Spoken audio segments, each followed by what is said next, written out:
ธัมโมธัมมังนามัสสามิ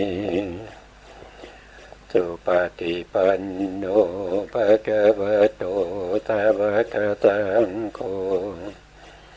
สังฆังนามามิ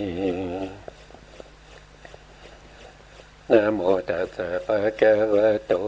อะระหะโตสัมมาสัมพุทธัสสะนะโมตัสสะภะคะวะโตอะระหะโตสัมมาสัมพุทธัสสะนะโมตัสสะภะคะวะโตอะระหะโตสัมมาสัมพุทธัสสะสัมมาสัมพุทธมัตตุลังตัสสะธัมมกานุตตมังอภิวาทิยาปัสสิสังอภิธัมมัตตสังฆังตัทธาวุตตาภิธัมมัตตาจตุตาปรมัตถาโตจิตตังเจตสิกังโลปังนิพพานามิติสัพพทาขอกราบนมัสการพระมหาเถระพระสังฆาธิการพระเถรานุเถระและขอสวัสดีท่านผู้ฟังและผู้ชมทุกท่านที่ติดตามในรายการพระไตรปิฎกลอยฟ้าในเนื้อหาของพระอภิธรรมนะครับครั้งนี้ก็เป็นครั้งที่43นะครับในเรื่องของปกิณณกะสังคหะนะซึ่งเราก็ยังนำเสนอในส่วนที่เป็นมิสกะสังคหะนะในธรรมหมวดที่3นะครับในธรรมหมวดที่3ที่ชื่อว่ามัคคังคะนะครับก่อนที่เราจะไปต่อครั้งที่แล้วเราก็มาดูรายละเอียดก่อนนะครับมาดูรายละเอียดของเรื่องมัคคังคะก่อนนะเดี๋ยวนะครับ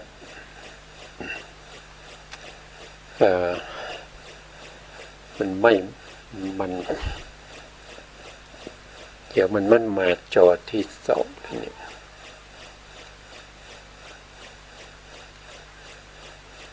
แต่ตอนนี้มีปัญหานิดหน่อยนะครับวันนี้พอดีเปลี่ยนโปรแกรมนะครับโปรแกรมที่ใช้ทุกครั้งเราใช้ Speed นะครับวันนี้เราเปลี่ยนมาใช้โปรแกรม OBS ซึ่งก็ยังเป็นโปรแกรมที่ยังไม่คุ้นเคยนะครับเพิ่งมาถึงท่านพระครูนะครับวิสุวัตก็ดีโหมดมาเซตโปรแกรมเมื่อสักครู่ก่อนที่จะเข้ารายการนะครับตอนนี้ผมจะเอาตรงนี้ไม่ได้นะครับเดี๋ยวนะครับ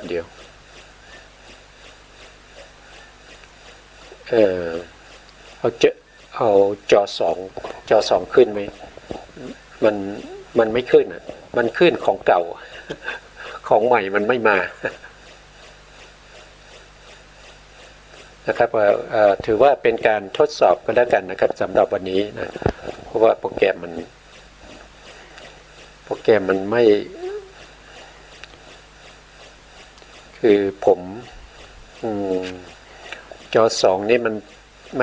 มันเป็นของเก่าครับท่านพระครูมันเป็นของเก่านะครับอันเนี้ยเพราะว่าจอ2ผมตอนนี้ผมเปิด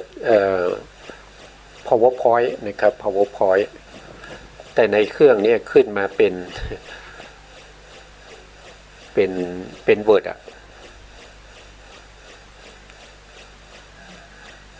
ตอนนี้ ตอนนี้ยังไม่มาครับ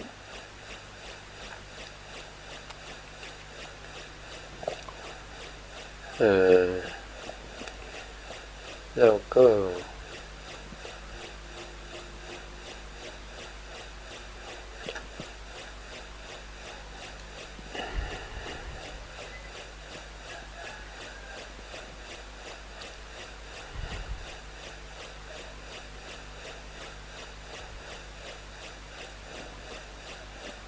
มันคือ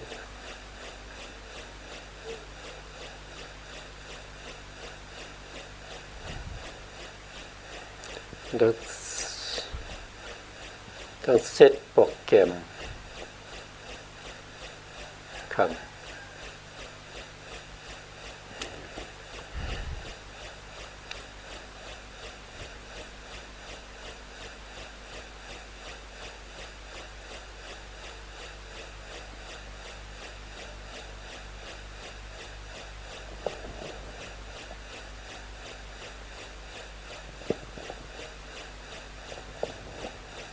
ครับ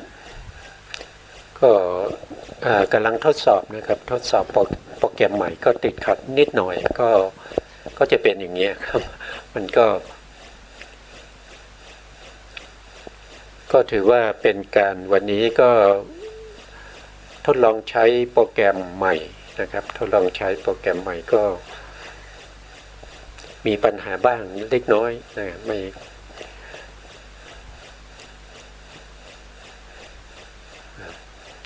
นะครับ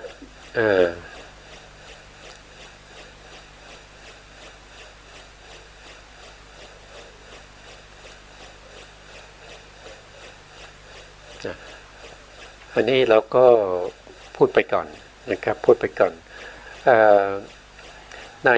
มิสกาสังฆะเนี่ยมีธรรมอยู่ถึง7หมวดด้วยกันนะครับแต่ในหมวดที่3ที่เรากำลังพูดอยู่ก็คือมรรคขังคะมรรคขังคะก็พูดถึงเรื่องของมรรคนะครับมรรคแปลว่าอะไรก็แปลว่าหนทางนะครับหนทางที่นำไปสู่อะไรก็คือนำไปสู่สุคติภูมินะครับแล้วก็พระนิพพานนะพระนิพพานแล้วก็ไปทุกขติภูมินะทุกขติภูมินะซึ่งในการนำไปสู่หนทางเนี่ยนะครับไม่ว่าจะเป็นสุคติภูมิทุกขติภูมิหรือว่าไปพระนิพพานเนี่ยก็จะมีองค์มรรคนะครับองค์มรรคที่ประกอบอยู่ในจิตนะถ้าประกอบอยู่ในจิตในส่วนที่เป็นจิตที่เป็นกุศลเนี่ยนะครับจิตที่เป็นกุศลหรือว่าจิตที่เป็นฌานจิต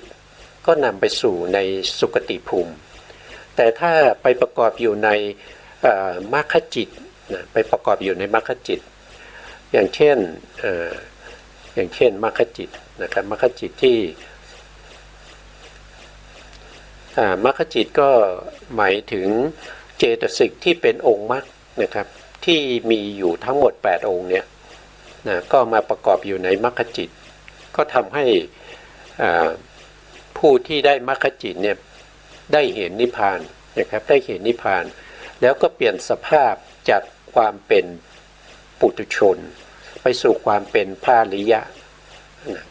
ก็จะมีมรรคอยู่8องค์ด้วยกันก็จะเป็นสัมมาทิฏฐิสัมมาสังกัปปะสัมมาวาจาสัมมากัมมันตะสัมมาอาชีวะสัมมาวายามะสัมมาสติแล้วก็สัมมาสมาธินะก็นำไปสู่พระนิพพานแต่ถ้ามาประกอบอยู่ในรูปาวจรจิตเนี่ยรูปาวจรจิตหรือว่าอารูปาวจรจิตนะก็จะมีองค์มรรคอยู่5นะครับก็จะมีสัมมาทิฏฐิสัมมาสังกัปปะสัมมาวายามะสัมมาสติแล้วก็สัมมาสมาธินะมีอยู่5องค์นะ5องค์นี้ก็นำไปสู่ไหนก็นำไปสู่สุคติภูมินะสุคติภูมิทีนี้ไปสู่สุคติภูมิเนี่ยในสุคติภูมินี้ก็ไปเกิดเป็นพวกที่เป็นพรหมที่เป็นรูปประพรหมนะครับหรือว่าไปเป็นรูปประพรหมก็แล้วแต่เรานะครับว่าแล้วแต่เราว่าเราจะได้สมาธิหรือว่าได้ฌานระดับไหนอย่างไรนะก็จะมีองค์มรรคอยู่5นะมีองค์มรรคอยู่5นะครับแต่ถ้าองค์มรรคมาเกิดในมาเกิดในมหากุศลนะมหากุศลในมหากุศลเนี่ยก็จะเกิดองค์มรรคได้อย่างมากเนี่ย6องค์นะครับ6องค์ใน6องค์นั้นก็คือหมายถึงว่าจะต้องมีวิรัตติ นะครับดวงใดดวงหนึ่งนะครับเจตสิกวิรติเจตสิกไม่ว่าจะเป็นสัมมาวาจาสัมมากัมมันตะหรือสัมมาอาชีวะอันใดอันหนึ่งนะครับเกิดขึ้นได้นะเพราะฉะนั้นในขณะที่เกิดขึ้นเนี่ยสูงสุดเนี่ยเขาก็จะมีมรรค6 องค์นะโดยปกติแล้วก็จะมีมรรคอยู่5 องค์เหมือนกับพวกที่ได้รูปฌานนะรูปฌานนะอันนี้ก็นำไปสู่ที่ไหนก็นำไปสู่เป็นมนุษย์กับเป็นเทวดานะครับวันนี้ก็เป็นมนุษย์กับเทวดานะแต่ถ้าเป็นอกุศลนะถ้าเป็นอกุศลก็จะเป็นมิจฉาทิฏฐินะมิจฉาทิฏฐิก็จะอยู่ในจิตที่เป็นโลภะมูลจิต4 ดวงนะครับ4 ดวงที่เป็นทิฏฐิกตะสัมปยุตก็คือดวงที่1ดวงที่2ดวงที่3แล้วก็ดวงที่1ดวงที่2ดวงที่5แล้วก็ดวงที่6นะก็จะนำไปสู่ทุกขติภูมินะบางครั้งเนี่ยนะครับนำไปสู่ทุกขติเนี่ยก็จะเกิดแค่3 องค์เท่านั้นนะครับ3 องค์นั้นก็คือได้แก่สัมมาสังกัปปะโทษทีมิจฉาสังกัปปะนะครับแล้วก็มิจฉาวายามะมิจฉาสมาธินะครับที่เกิดที่ไหนก็เกิดในโลภะมูลจิตประเภทที่เป็นทิฏฐิคตะวิปยุตหรือว่าเกิดในโทสะมูลจิต2นะครับหรือว่าจะเกิดในโมหะมูลจิต2พวกนี้ก็นำไปสู่อบายเหมือนกันนะครับนำไปสู่อบายนะอันนี้ก็เป็นหนทางนะครับที่จะนำไปสู่ทุกขติภูมินะสู่ทุกขติภูมินะก็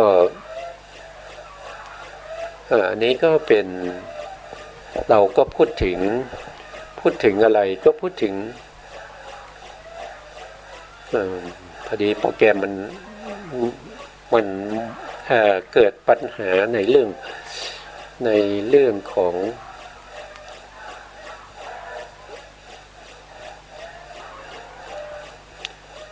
ในเดี๋ยวนะครับมันมีปัญหาเพราะว่าเราเพิ่งใช้โปรแกรมเป็นครั้งแรกนะครับก็เลย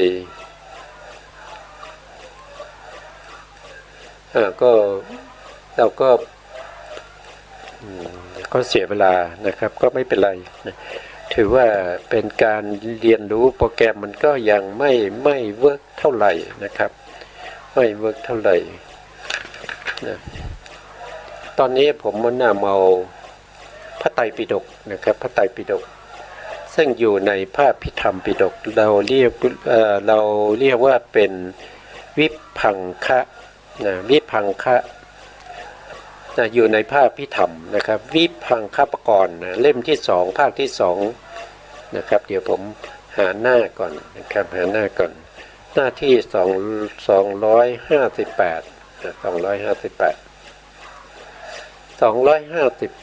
นะเราถึงตรงไหนเอ่ยนะพอดีใน Facebook นี่มันจะมีปัญหานิดหน่อยครับสำหรับวันนี้เพราะว่าโปรแกรมที่นำมาใช้ก็ยังไม่สมบูรณ์นะไม่สมบูรณ์ไม่สามารถที่จะเคลื่อนไหวตามภาพในส่วนที่เป็นในส่วน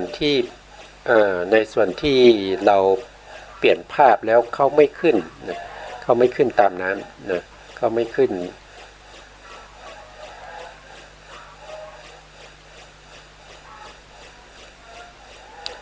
ก็ไม่เป็นเราก็ว่าประกันไปเรื่อยๆนะครับครั้งที่แล้วเนี่ยเราถึงในเรื่องของในเรื่องของมรรคมีองค์8นะครับในแห่งอภิธรรมนะครับอภิธรรมภาชนียนัยสัมมาสังกัปปะเป็นไฉนนะครับแล้วเราก็ไปขยายความในธรรมะสังคณีในหน้าที่582จบไปแล้วนะ582ธรรมะสังคณีเราจบไปแล้วเราก็กลับมาสู่ตรงนี้อีกครั้งหนึ่งนะครับกลับมาสู่ตรงนี้อีกครั้งหนึ่งเมื่อเรากลับมาสู่ตรงนี้เนี่ย เรากลับมาสู่ตรงนี้เราก็จะพูดถึงในเรื่องของสัมมาสังกัปปะนะสัมมาสังกัปปะพระพุทธองค์ก็จะมีการวิสัชนาก็คือถามนะถามพระภิกษุทั้งหลายว่าสัมมาสังกัปปะเป็นไฉนแล้วพระพุทธองค์ก็ตอบเองนะครับความตึกนะความตึกอย่างแรงความดำดิความที่จิตแนบแน่นอยู่ในอารมณ์ความที่จิตแนบสนิทอยู่ในอารมณ์ความยกจิตขึ้นสู่อารมณ์ความดำดิชอบอันเป็นองค์แห่งมรรคนับเนื่องในมรรคอันใดนี้ชื่อว่าสัมมาสังกัปปะนะสัมมาสังกัปปะถ้าว่าโดยองค์ธรรมก็ได้แก่ตัววิตกเจตสิกวิตกเจตสิกนี้เป็นเจตสิกประเภทที่เป็นปกิณณกะเจตสิกวิตกเจตสิกจะประกอบกับจิตอยู่55ดวงนะครับจะเกิดกับจิตอยู่55ดวงเขาจะไม่เกิดกับทวีสิบนะไม่เกิดกับทวีสิบแล้วก็ไม่เกิดกับฌานจิตตั้งแต่ทุติยฌานขึ้นไปนะทุติยฌานตติยฌานจตุทัชฌานปัญจมฌานเนี่ยสัมมาสังกัปปะจะไม่ประกอบนะจะไม่ประกอบเพราะฉะนั้นถ้าบุคคลที่เจริญสมาธิมาก่อนแล้วก็ใช้สมาธิ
เป็นปุถุชนจะแตกต่างกันแตกต่างกันยังไงก็แตกต่างกันจากการที่เราได้ศึกษาเล่าเรียนในเรื่องของปริยัติว่าเวลาเราศึกษาเราฟังธรรมเราก็รู้เนี่ยเราก็รู้แต่ถ้าเราออกจากห้องที่ฟังธรรมแล้วเราก็ไม่รู้อะไรเลยเหมือนจะว่าเราไม่ได้ฟังมาเลยอย่างนี้มันถึงแม้ว่าจะฟังธรรมมามากมายนะครับตลอดชีวิตเลยนะครับแต่ก็ยังนึกถึงพระพุทธเจ้าเนี่ยไม่เหมือนกับบุคคลที่ฟังธรรมแล้วก็จำได้นะนี่พูดถึงปุถุชนนะไม่ว่าท่านจะเป็นใครก็ตามนะครับเป็นพระภิกษุหรือว่าเป็นพระภิกษุอาจจะเป็นเจ้าอาวาสอาจจะเป็นมียศทางพระภิกษุเนี่ยระดับไหนก็ตามนะครับถ้าฟังธรรมแล้วก็จำไม่ได้เนี่ยท่านจะไปจินตนาการไปนึกถึงพระพุทธเจ้าเนี่ยไม่ได้เลยนะครับท่านนึกแล้วท่านก็จะเอาความรู้สึกของตัวเองใส่ลงไปเพราะฉะนั้นพระพุทธเจ้าของท่านกับพระพุทธเจ้าของบุคคลที่เขาฟังธรรมแล้วเขาจำได้เนี่ยมันไม่เหมือนกันนะครับไม่เหมือนกันแล้วก็บุคคลที่ฟังธรรมแล้วก็จำได้เนี่ยนึกถึงพระพุทธเจ้าเนี่ยก็ไปเปรียบเทียบกับพระโสดาบันเนี่ยก็ไม่เหมือนกันนะไม่เหมือนกันเลยจริงๆแล้วพระพุทธเจ้าเนี่ยมีอยู่หนึ่งองค์นะครับมีอยู่หนึ่งองค์พูดถึงพระพุทธเจ้าองค์จริงนะครับองค์จริงเนี่ยมีอยู่แค่องค์เดียวมีอยู่แค่องค์เดียวแต่องค์เดียวเนี่ยมันจะยังไงมันจะเป็นลักษณะว่าแต่ละท่านก็นึกไปไม่เหมือนกันเนี่ยเพราะว่าคนหนึ่งเป็นพระอริยะอีกคนหนึ่งเป็นปุถุชนมันก็จะไม่เหมือนกันต่างกันอย่างเช่นถ้าเป็นพระอริยะเนี่ยแตกต่างกันอย่างเช่นพระโสดาบันเนี่ยกับพระสกทาคามีเนี่ยก็นึกถึงพระพุทธเจ้าไม่เหมือนกันเพราะว่าคุณธรรมของพระอริยะนี่มันแตกต่างกันนะครับอย่างเช่นโสดาบันเนี่ยระลึกถึงพระพุทธเจ้ากับพระอนาคามีระลึกถึงพระพุทธเจ้าก็แตกต่างกันไม่เหมือนกันนะทำไมไม่เหมือนกันเพราะว่าคุณธรรมมันไม่เท่ากันนั่นเองหรือว่าบุคคลที่ประพฤติปฏิบัติโดยการที่พระอาจารย์วิปัสสนานี้แนะนำไม่ค่อยได้ศึกษาในเรื่องของพระปริยัตินะครับแล้วก็ได้เป็นพระอริยบุคคลสมมติว่าเป็นโสดาบันก็แล้วกันนะครับแล้วกับอีกคนหนึ่งนะครับอีกคนหนึ่งก็ได้บรรลุเป็นโสดาบันเหมือนกันทีนี้โสดาบันสองคนนะคนหนึ่งไม่ได้ศึกษาปริยัติอีกคนหนึ่งศึกษาพระปริยัตินะครับแล้วก็สองคนนี้ซึ่งเป็นโสดาบันเหมือนกันและลึกถึงพระพุทธเจ้าก็จะแตกต่างกันไม่เหมือนกันนะครับไม่เหมือนกันขึ้นอยู่กับว่ามีความรู้ความเข้าใจมีคุณธรรมเสมอกันก็จริงแต่ความรู้ความเข้าใจในพระปริยัติเนี่ยไม่เหมือนกันเพราะฉะนั้นระลึกได้ไม่เหมือนกันนะครับไม่เหมือนกันนะเพราะฉะนั้นบุคคลที่เขาได้เป็นพระอรหันต์แล้วเนี่ยเขาอยากจะมีความรู้เนี่ยที่จะไปแนะนำให้คนอื่นได้รู้ตามเนี่ยก็ต้องกลับมาศึกษาปริยัตินะครับเป็นพระอรหันต์แล้ว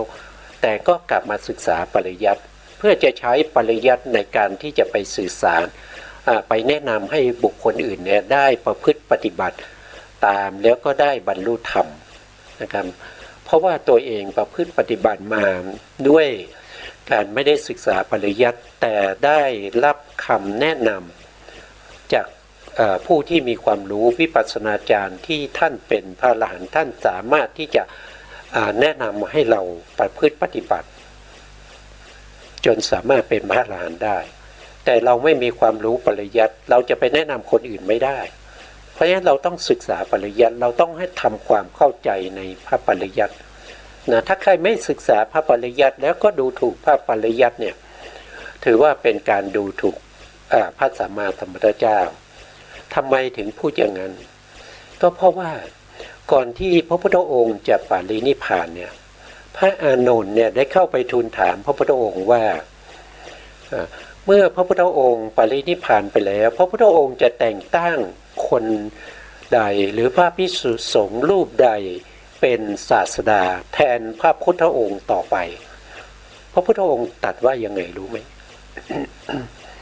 พระพุทธองค์ไม่ได้แต่งตั้งพระภิกษุสงฆ์องค์ใดเลยนะครับในยุคในสมัยที่พระพุทธองค์ปรินิพพานเนี่ยผู้ที่มีอาวุโสแล้วก็เป็นบุคคลที่มีคุณธรรมมีศีลธรรมมีปัญญานะครับก็คือได้แก่พระมหากัสสปะพระมหากัสสปะแต่พระพุทธองค์ไม่ได้แต่งตั้งให้พระมหากัสสปะเนี่ยทำหน้าที่เป็นศาสดาของสาวกของพระพุทธองค์พระพุทธองค์ไม่ได้แต่งตั้งพระพุทธองค์ตรัสว่านะครับเมื่อเราตถาคตปรินิพพานไปแล้วเนี่ยศาสดาของพวกเธอเนี่ยก็คือได้แก่พระปริยัติธรรมที่พระพุทธองค์ได้แสดงไว้ 84,000 พระธรรมขันธ์นั้นนะครับนั่นก็แสดงว่าเมื่อพระพุทธองค์ปรินิพพานไปแล้วเนี่ยพระพุทธเจ้าองค์แทนก็จะเกิดขึ้นถึง 84,000 องค์นะครับซึ่งเป็นองค์ที่พระพุทธองค์พระพุทธเจ้าก่อนปรินิพพานเนี่ยได้ทรงแต่งตั้งเอาไว้นะถ้าใครที่ไม่สนใจปริยัตินั่นก็แสดงว่าคนนั้นไม่ได้สนใจใส่ใจในพระพุทธเจ้าไม่ได้สนใจในพระศาสดาของตัวเองนะอันนี้ก็เป็นเรื่องที่ถ้าเราไม่คิดนะครับมันก็ไม่มีอะไรแต่ถ้าเราคิดแล้วเนี่ยมันก็จะลึกซึ้งเข้าไปนะครับมันก็จะเป็นอย่างนี้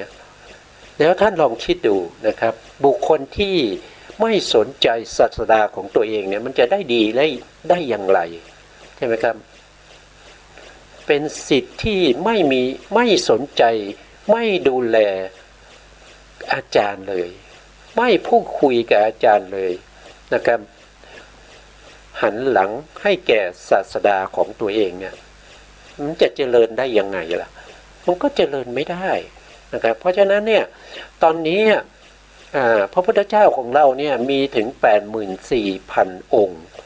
นะครับพระธรรมคำสั่งสอนของพระพุทธเจ้าทุก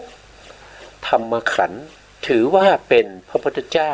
เป็นศาสดาของเราเพราะฉะนั้นเราก็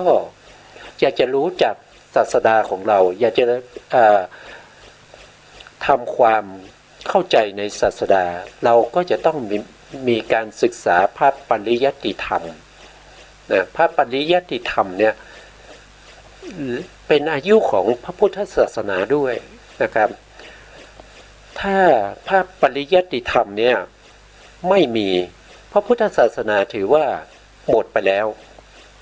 นะตราบใดที่ยังมีพระปริยัติธรรมยังมีการศึกษายังมีผู้รู้ลุกแลก็เข้าใจในพระปริยัติธรรมถึงแม้ว่าจะไม่เข้าใจถึงทั้งหมดเลย 84,000 พระธรรมขันธ์อาจจะเข้าใจแค่ส่วนใดส่วนหนึ่งนะครับก็ยังถือว่ายังมีพระพุทธศาสนาอยู่นะยังมีอยู่อย่างเช่นยังรู้ว่าศีล 5นะครับศีล 5ที่พระพุทธองค์ทรงบัญญัตินี้มีอะไรบ้างแล้วก็มีองค์กรรมบทอย่างไงนะครบองค์กรรมบทหรือเปล่าหรือว่าไม่ครบองค์อย่างเงี้ยถ้ารู้อย่างนี้ก็ถือว่ายังมีพระพุทธศาสนาอยู่ถ้าไม่มีใครรู้เลยอย่างนี้ถือว่าพระพุทธศาสนาหมดไปแล้วนะครับหมดไปแล้วถึงแม้ว่าจะอ้างว่าเราเป็นพระสงฆ์นะครับแต่ไม่รู้คำสั่งสอนของพระพุทธเจ้าเลยนะครับอย่างนี้ถือว่าเป็นพระสงฆ์ในพระพุทธศาสนาหรือไม่นะก็ตอบกันได้เองนะครับอันนี้ก็เป็นที่เราพูดถึงนะครับตอบก็พอดีโปรแกรมได้แล้วนะครับเราก็กลับมาสู่ในเรื่องของ เรื่องของมรรคต่อนะครับในเรื่องของมรรคที่ผมนำมาตรงนี้เนี่ยก็คือเป็นนำมาจากคัมภีร์วิพังค์นะครับวิพังคาปกรณ์นะครับวิพังคาปกรณ์วิพังคาปกรณ์ซึ่งเป็นที่เราศึกษามาตั้งแต่ตอนแรกนะครับแล้วเราก็ศึกษามาจนถึงสัมมาสังกัปปะตรงนี้นะสัมมาสังกัปปะตรงนี้แล้วเราก็ข้ามไปศึกษาในส่วนที่เป็นธรรมะสังคณีนะครับซึ่งอธิบายในเรื่องของมรรคมีองค์8ตอนนี้จบไปแล้วนะเราก็กลับมาสู่ที่เราค้างไว้นะทีนี้เรามาต่อนะครับมาต่อในข้อธรรมที่583นะครับสัมมาวาจาเป็นไฉนนะการงดการเว้นการเลิกละนะเจตนาเครื่องเว้นนะเจตนาเครื่องเว้นจากวจีทุจริตนะครับวจีทุจริต4นะครับไม่ทำนะไม่ทำการไม่ทำการไม่ล่วงละเมิดการไม่ล่วงเขตการไม่กำจัดต้นต่อวจีทุจริต4วาจาชอบอันเป็นองค์แห่งมรรคอันเนื่องในมรรคอันใดนี้เรียกว่าเป็นสัมมาวาจานะครับก็คือไม่เข้าล่วงอะไรก็คือไม่เข้าล่วงไม่ละเมิดก็คือเราไม่พูดปดอย่างเงี้ยพระพุทธองค์ทรงบัญญัติให้เราต้องพูดในสิ่งที่เป็นความจริงนะครับพูดในสัจธรรมเสริมสร้างสามัคคีนะครับพูดจาอ่อนหวานนะพูดจามีสาระอย่างเงี้ยเราก็ต้องพูดตามนี้ถ้าพูดนอกจากนี้ที่ไม่เป็นสาระนั่นก็แสดงว่าเราละเมิดนะเราละเมิดวาจาที่เป็นสัมมาวาจานะครับละเมิดคืออะไรละเมิดก็คือไม่ประพฤติปฏิบัติตามนะไม่ประพฤติปฏิบัติตามก็เป็นบุคคลที่มีมิจฉาวาจาไม่ได้เป็นสัมมาวาจามิจฉาวาจาก็จะนำไปสู่อบายนะครับนะอันนี้ก็ผ่านไปนะครับต่อไปในข้อที่584สัมมากัมมันตะเป็นไฉนนะการงดการเว้นการเลิกละเจตนาเครื่องเว้นจากกายทุจริต3กิริยาไม่ทำการไม่ทำการไม่ล่วงละเมิดการไม่ไม่ล้ำเขตการกำจัดต้นตอการกำจัดเหตุแห่งกายทุจริต3การงานชอบอันเป็นองค์แห่งมรรคนับเนื่องในมรรคอันใดนี้เรียกว่าสัมมากัมมันตะนะอันนี้ก็เป็นสัมมากัมมันตะก็คือการประพฤติทางกายนะครับทางกายที่เป็นไปในเขาเรียกว่าเป็นไปในทุจริตทางกาย3เช่นละเว้นจากปาณาติบาตปาณาติบาตก็คือการฆ่าสัตว์อย่างเนี้ยการฆ่าสัตว์การเบียดเบียนสัตว์การประทุษร้ายนะครับประทุษร้ายสัตว์ทั้งหลายนะแล้วก็ละเว้นจากการลักทรัพย์ละเว้นจากการประพฤติผิดในการนะครับก็เสริมใหม่ข้อหนึ่งก็คือเว้นจากการดื่มสุรายาเสพติดของมึนเมาทั้งหลายก็ถือว่าเป็นอนุโลมเข้ามาทางกายทุจริตได้นะครับพวกนี้เป็นมิจฉากัมมันตะนะครับหรือว่าเป็นกายทุจริตเพราะฉะนั้นเราจะมีสัมมากัมมันตะเนี่ยเราก็ต้องเว้นจากมิจฉากัมมันตะนะครับคือไม่ละเมิดนะครับเจตนาคือเครื่องเว้นนะครับเจตนานี้ถือว่าเป็นตัวกรรมนะเป็นตัวกรรมก็คือเป็นตัวที่จงใจนะจงใจในการที่จะทำนะถ้ามีเจตนานะครับอย่างเช่นเราฆ่าสัตว์เนี่ยนะ ถ้าครบองค์กรรมบทเนี่ยก็จะนำไปสู่อบายการครบองค์กรรมบทของการฆ่าสัตว์หรือปาณาติบาตเนี่ยก็จะมีอยู่5องค์ด้วยกันนะ5องค์นั้นก็คือได้แก่หนึ่งก็คือสัตว์ที่เราคิดจะฆ่านั้นเขามีชีวิตนะครับเขามีชีวิตแล้วเราก็รู้ว่าข้อที่สองนะครับข้อที่สองเราก็รู้ว่าเขามีชีวิตนะข้อที่สามเรามีเจตนานะครับเรามีเจตนาเรามีความจงใจละเรามีความจงใจในการที่จะฆ่าเขานะข้อที่สามนะจงใจที่จะฆ่าข้อที่สี่เรามีความพยายามในการฆ่านะข้อที่ห้าสัตว์นั้นก็ตายลงด้วยความพยายามของเรานะครับถ้าครบ5องค์นี้นะครับนำไปสู่อบายนะครับนำไปสู่อบายนะ5องค์นะครับทวนอีกทีนะครับหนึ่งก็คือสัตว์มีชีวิตนะสองเราก็รู้ว่าเขามีชีวิตสามก็คือเรามีเจตนาที่จะฆ่าเขานะครับตัวเจตนาตัวนี้นะจงใจที่จะฆ่าเขานะข้อที่สี่เราก็พยายามในการที่จะฆ่าเขานะข้อที่ห้าเขาก็ตายลงเพราะการกระทำความพยายามในการฆ่านี้แหละนะครับก็ครบองค์กรรมบทถ้าครบองค์กรรมบทอย่างนี้เขาให้ผลเนี่ยเขาก็นำไปสู่อบายการฆ่าสัตว์เนี่ยเป็นโทสะโทสะก็นำไปสู่นรกแต่จะเป็นนรกขุมไหนก็ขึ้นอยู่กับว่าสัตว์นั้นนะครับสัตว์ที่ถูกเราฆ่าเนี่ยเรามีความพยายามมากน้อยแค่ไหนในการฆ่าแล้วก็สัตว์นั้นมีคุณต่อเรานะครับต่อคนอื่นๆมากน้อยแค่ไหนมีคุณมากหรือน้อยถ้ามีคุณมากแล้วก็การฆ่าของเรามีความพยายามมากอย่างเงี้ยมันก็จะไปในขุมนรกที่ลึกๆนะครับอาจจะไปถึงมหาเวจีนรกก็ได้นะแต่ถ้ามันไม่ครบองค์กรรมบทนะครับอย่างเช่นที่ไม่ครบกรรมบทเนี่ยก็คือบางทีเนี่ยสัตว์นั้นอาจจะตายแล้วนะแต่เราไม่รู้เราก็คิดว่าเขายังไม่ตายเขายังมีชีวิตอยู่นะครับเราก็มีจงใจที่จะฆ่าเขาแล้วก็มีความพยายามในการฆ่าแล้วก็เราเข้าใจว่าเขาตายแล้ว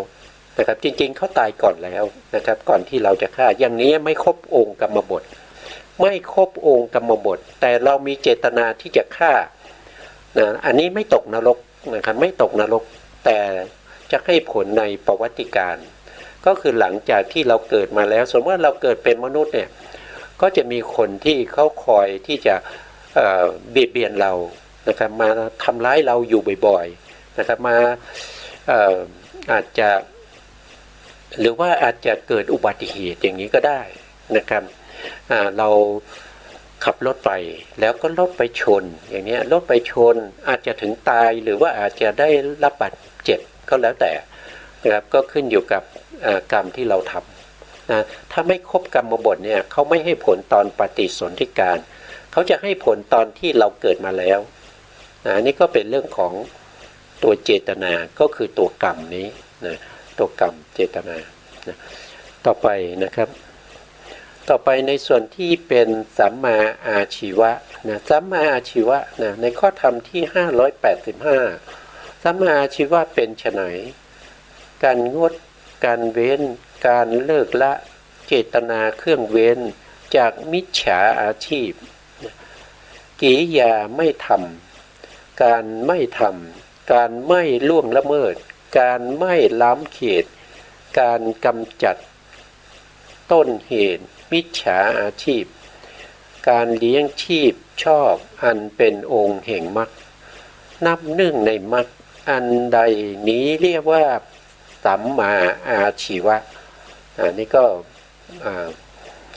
จริงๆแล้วก็เราอ่านแล้วเราเข้าใจได้นะครับก็เราก็เข้าใจได้แต่สัมมาอาชีวะเนี่ยเวลาที่เราพิจารณาเนี่ยเขาจะพิจารณาบนฐานทั้ง7ฐานทั้ง7นั่นก็คือได้แก่เรื่องของอาชีพที่เกี่ยวเนื่องกับ วาจานะครับเกี่ยวเนื่องกับวาจาเช่นเราอยากให้อาชีพของเราบริสุทธิ์เนี่ย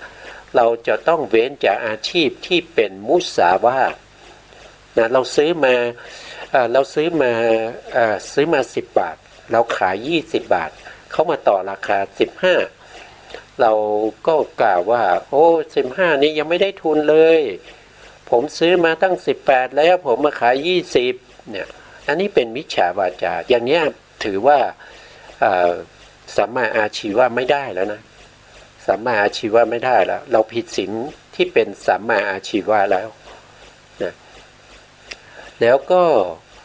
เป็นไปในฐานของสอดเสียดด้วยนะครับอาชีพที่ไปสอดเสียดเขาอะนะครับอย่างเช่นเพื่อนของเรานะครับเพื่อนของเราก็จ้างวานให้เราไปกล่าวร้ายคนนั้นคนนี้อย่างเนี้ยนะถ้าเราไปกล่าวร้ายแล้วก็รับเงินเนี่ยมันก็ผิดศีลอ่ะมันก็ผิดศีลสัมมาอาชีวะอย่างเงี้ยเขาจ้างให้เราไปด่าอย่างเงี้ยนะครับอย่างสมัยพุทธกาลเนี่ยพระพุทธเจ้าเนี่ยก็ถูกพวกที่เป็นมิจฉาทิฏฐิเนี่ยตามกล่าวร้ายนะครับตามกล่าวตามด่านะครับอย่างนางอะไรอ่ะนางมีนางอะไรเนี่ยผมจำชื่อเท่าทีนะครับจำชื่อไม่ได้นะมีผู้หญิงคนหนึ่งนะครับ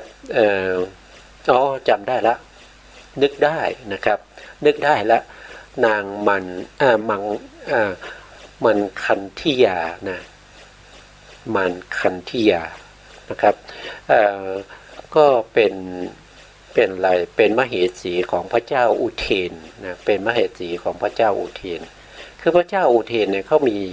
มเหสีอยู่3 คนด้วยกันนะครับมาคันธิยาเนี่ยเขาเป็นมเหสีคนที่3นะครับเขาก็จ้างนักเลงทั้งหลายเนี่ยตามด่าพระพุทธองค์นะครับในสมัยนั้นพระพุทธองค์ก็ไปจำพรรษาอยู่ที่เมืองที่พระเจ้าอุเทนเป็นพระราชาชื่อเมืองอะไรนะจำไม่ได้นะครับแล้วเขาก็จ้างนักเลงทั้งหลายเนี่ยตามด่าพระพุทธองค์นะครับไม่ว่าพระพุทธองค์จะไปทางไหนก็ไปด่าพระพุทธองค์นะด่าพระพุทธองค์อยู่ได้ถึง7 วันด้วยกันนะครับนะอันนี้แล้วเขารับจ้างเนี่ยเขาก็เป็นมิจฉาชีพนะครับมิจฉาชีพที่ไปกล่าวคำหยาบคายนะครับมิจฉาชีพนะมิจฉาชีพนี้นะครับก็มีองค์เหมือนกันนะองค์เขาเรียกว่าเป็นคำหยาบนะครับผมองค์ของศีลทั้งหลายเนี่ยไว้ในครั้งต่อไปผมก็จะนำมาอธิบายให้ฟังนะครับวันนี้ผมไม่ได้เตรียมตัวมาในเรื่องของการล่วงละเมิดศีลนะครับที่เป็นกรรมบทนะครั้งหน้านะครับเราพบกันผมขอติดไว้นะครับครั้งหน้าเราก็มาพูดคุยกันเรื่องขององค์กรรมบทของเรื่องของมิจฉาวาจานะครับมิจฉากรรมันตะนะครับแล้วก็มิจฉาชีพเหล่านี้นะมิจฉาชีพเนี่ยที่เราพูดถึงเนี่ยก็คือเขาจะต้องตั้งอยู่ในฐานของมิจฉาชีพก็ตั้งอยู่ในฐานของมิจฉาวาจามิจฉากรรมตะถ้าสัมมาชีพก็ตั้งอยู่ในฐานของสัมมาวาจาแล้วก็สัมมากรรมตะนะครับอันนี้ก็เป็นทั้งหมดเนี่ยก็จะมีอยู่ทั้งหมด7 ฐานนะครับว่าโดยทั่วไปเนี่ยนะครับเราก็ไม่ควรที่จะละเมิดอาชีพนะครับอาชีพในฐานทั้ง7นี้นะถ้าเราละเมิดนั่นก็แสดงว่าเราเนี่ยไม่มีสัมมาอาชีพแล้วนะครับอาชีพที่เกี่ยวเนื่องกับมุสาอาชีพที่เกี่ยวเนื่องกับคำสอดเสียดอาชีพที่เกี่ยวกับคำหยาบคายอาชีพที่เกี่ยวกับ การเพ้อเจ้อนะครับแล้วก็อาชีพที่เกี่ยวกับการฆ่าสัตว์นะอาชีพที่เกี่ยวกับการลักทรัพย์อาชีพที่เกี่ยวกับเรื่องของการประพฤติผิดในกามแล้วก็แถมไปอีกข้อหนึ่งก็คืออาชีพในเรื่องของยาเสพติดนะครับสุราทั้งหลายนะครับอันนั้นเป็นมิจฉาอาชีพไม่ใช่สัมมาอาชีพนะต่อไปในข้อต่อไปนะครับในข้อต่อไปก็คือสัมมาวายามะนะครับสัมมาวายามะเป็นไฉนการปราลบความเพียรทางใจความพยายามชอบวิริยะสามโพชฌงค์อันเป็นองค์แห่งมรรคนับเนื่องในมรรคอันใดนี้เรียกว่าสัมมาวายามะสัมมาวายามะก็คือความเพียรที่เป็นไปในสัมมาประธานสี่อันนี้ดูได้ในสัมมาประธานสี่นะครับเคยพูดไปนะครับก็คือพยายามละอกุศลที่เกิดขึ้นแล้วพยายามป้องกันอกุศลที่จะเกิดขึ้นไม่ให้เกิดขึ้นพยายามทำให้กุศลที่ไม่เคยเกิดให้เกิดขึ้นแล้วก็รักษากุศลที่เกิดขึ้นแล้วนะครับอันนี้ก็เป็นสัมมาวายามะความเพียรนะข้อต่อไปนะครับก็คือสัมมาสตินะสัมมาสติเป็นไฉนสติความระลึกความตามระลึกความระลึกชอบสติสัมโพชฌงค์อันเป็นองค์แห่งมรรคนับเนื่องในมรรคอันใดนี้เรียกว่าสัมมาสตินะสัมมาสติก็ดูในเรามีสัมมาสติหรือไม่ก็ดูว่าเรามีสติปัฏฐานทั้งสี่ไหมเรามีอารมณ์ที่เป็นกายานุปัสสนาสติปัฏฐานไหมเรามีเวทนานะเวทนาเป็นฐานแห่งการระลึกของเราไหมเรามีจิตเป็นฐานให้สติเกาะอยู่ที่จิตไหมนะครับเรามีฐานที่เรียกว่าธรรมไหมอันนี้ก็ดูได้ในสติปัฏฐานทั้งสี่นะต่อไปก็คือข้อสุดท้ายสัมมาทิฏฐิเป็นไฉนความตั้งอยู่แห่งจิตความตั้งใจชอบสมาธิสัมโพชฌงค์อันเป็นองค์แห่งมรรคนับเนื่องในมรรคอันนินใดนี้เรียกว่าสัมมาสมาธินี้เรียกว่ามรรคมีองค์8ธรรมทั้งหลายที่ชื่อธรรมทั้งหลายที่เหลือเรียกว่าธรรมที่สัมปยุตด้วยมรรคมีองค์8สัมปยุตก็คือประกอบนะครับสัมปยุตก็คือประกอบนะอันนี้วันนี้เราก็เอาไว้แค่นี้นะครับเราเอาไว้แค่นี้แล้วก็เราก็จะพบกันใหม่ในโอกาสต่อไปนะครับวันนี้เ